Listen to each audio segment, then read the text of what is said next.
नमस्कार मित्रांनो, बाळूमामा भक्त या यूट्यूब चॅनलमध्ये आपले स्वागत आहे. बाळूमामाच्या नावानं चांग भलं. आपल्या कथेचे नाव आहे भीमा नावाचा कुत्रा, त्याची एकादशी आणि मामांचे त्याच्यावरील प्रेम. इसवी सन 1954 ते 1962 या दरम्यान हा कथाभाग आहे. भीमा नावाचा एक पांढरा शुभ्र आणि केसाळ कुत्रा मामांच्या तळावर होता.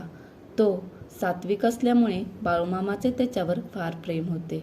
तो एकादशीस फक्त दूधच पित असे.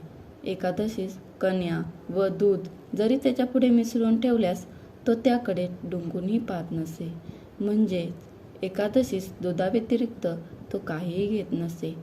एक मूक जनावर असूनही तो एकादशी व्रत करीत असे, हे नवलाईची बाब होती.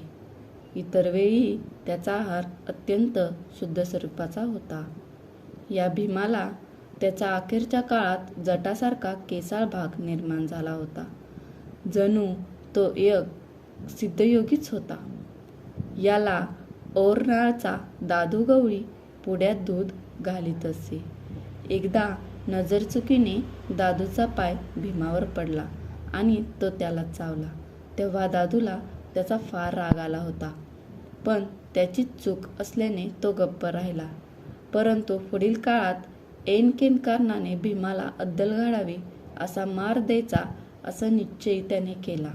दादूच्या मनातील कुहेतू जाणून बाळूमामा त्याला म्हणाले, दाद्या, भीमाला मारू नकोस बरं, त्याची काय पण चूक नाही. मनात राग धरून उगाच मारशील बघ त्याला. त्यानंतर पुन्हा एकदा असाच काही प्रसंग घडला. तेव्हाही मामाने दादूला असेच सांगितले. तथापि दादूने आपला निश्चय सोडलेला नव्हता. तो भीमाला मारणारच आहे हे मामाने ओळखले. यावेळी मात्र मामा दादूच्या स्वप्नात गेले आणि त्याला म्हणाले, तो कुत्रा अवतारी आहे. त्याला मारल्यास तुझी मोठी चूक होईल बघ. त्याचे वाईट परिणाम तुला भोगावे लागतील. अशा स्वरूपाच्या दृष्टांतानंतर मात्र दादूची वृत्ती बदलली. त्याचं भीमावरील संताप मावळला आणि भीमाला मारण्याचा बेत त्याने रहित केला. बोला बाळूमामाच्या नावानं चांग भलं.